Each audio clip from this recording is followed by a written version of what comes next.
Narcissists in general, while they'll never say it out loud, are very dependent on other people in a lot of ways. They need people for supply. They need people for emotional survival even. And in many cases, narcissists can't be alone at all. They would be completely miserable if they were living a life of a loner, so to speak. Now, we've talked before about how narcissists use money to control us. They might keep their hand tight on the purse strings in the house. They might force you to not work so that they can control you even more. Or in some cases, and this is what we're talking about today, there are those narcissists who have nothing, no goals, no dreams, no job even in some cases, or they work a minimum job, just enough to get by. And then they expect you to take care of them. This can be a male narcissist or a female narcissist. It's important to note here that in general, this quality isn't just a narcissistic quality, because we do have a portion of our society who seems to not want to work at all. With that being said, some narcissists seem to want to find someone to support them financially or otherwise. In this case, we're talking about the type of narcissist you might want to call a parasite. As far as work where they would earn a paycheck, well, it's limited if it happens at all, and they are famous for job hopping.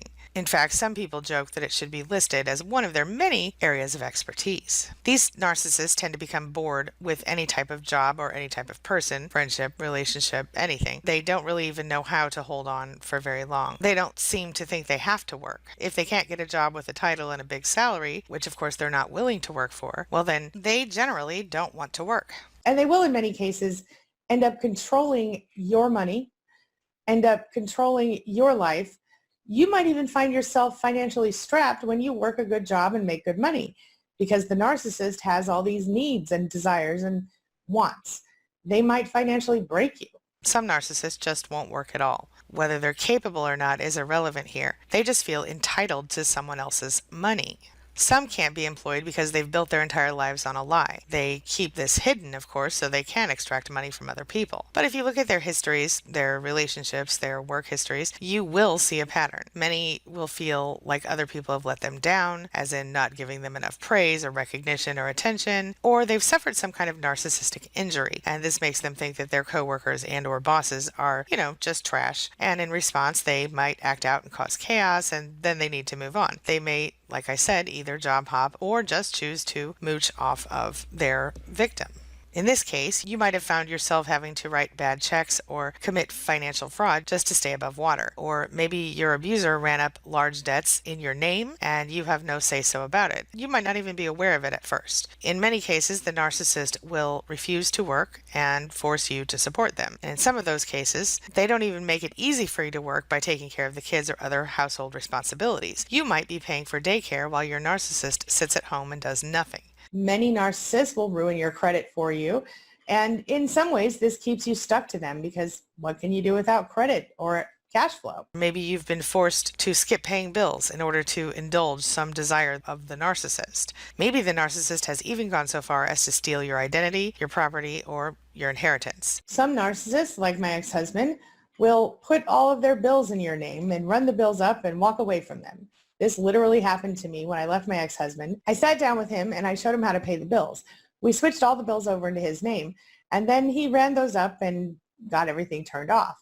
Well, then he called back to the utility companies and said that I had come back and he needed to put the bills back in my name.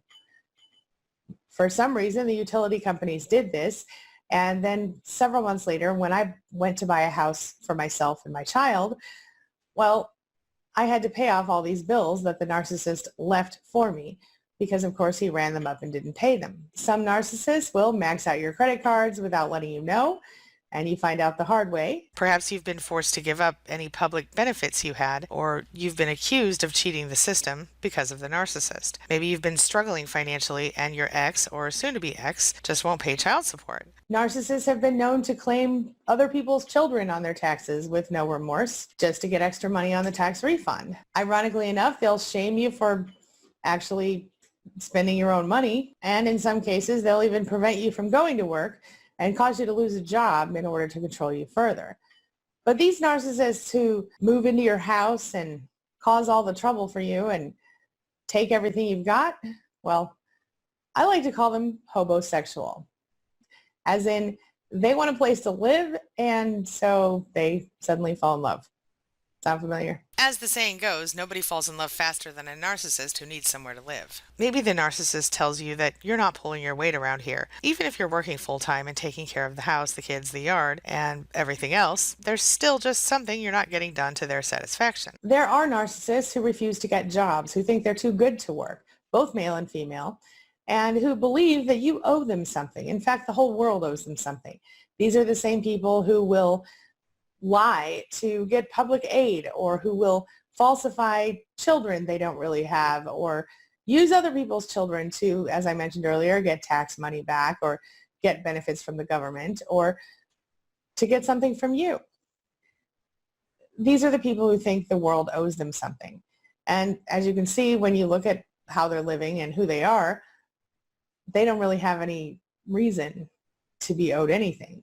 Their sense of entitlement is completely overblown, and it really can cause a lot of stress and drama in your life. So do you think it's possible that you're in a relationship acting as a host for one of these parasitic narcissists? And if so, how can you tell? Well, I'm going to share with you some signs that you might be in a relationship with a parasitic narcissist. Number one, they have a terribly inflated sense of entitlement, and they think that everything that they have is theirs and everything that you have is theirs, and they dare you to question that. Number two, they are always accusing you of things that they have done, and they have absolutely no interest in you as an individual person. God forbid you try to talk about yourself once in a while. You know what I'm saying? Number three, they attack if they feel like you've snubbed them or minimized them in any way, shape, or form. Number four, you feel like they're always attacking you and you are always having to play defense with this person. Number five, they want every second of your time, whether you have time for it or not. And on the flip side of that, they want you to be okay with them leaving and doing whatever they want, whenever they want. Number six, they act really, really angry, or they punish you if you have an opinion that is different than theirs. They attack you. Number seven, they never apologize and they never take responsibility for their own behavior. And they don't care how painful and hurtful it is. They refuse to take responsibility. Somehow it's always your fault. Number eight, you're always trying to smooth things over with them, trying to make them okay, trying to baby them a little bit even, in order to avoid their negative energy and attacks. Number nine, you feel really scared to express yourself and your opinions, especially if those opinions aren't exactly what the narcissist believes to be true. Number 10, you feel completely isolated in this relationship and very alone. Number 10, you are physically tense all the time, and emotionally you feel like you're always on the lookout for the next big drama from the narcissist. Does any of that sound familiar to you? If so, that person living in your house and using up all your resources, they might be a narcissist, and maybe it's time for you to think about moving on. What are your thoughts? This brings me to the question of the day. And the question of the day is, do you know a parasitic narcissist? And if so, what were they like and how did they treat you? Share your thoughts, share your experiences, share your ideas in the comment section below, and let's talk about it.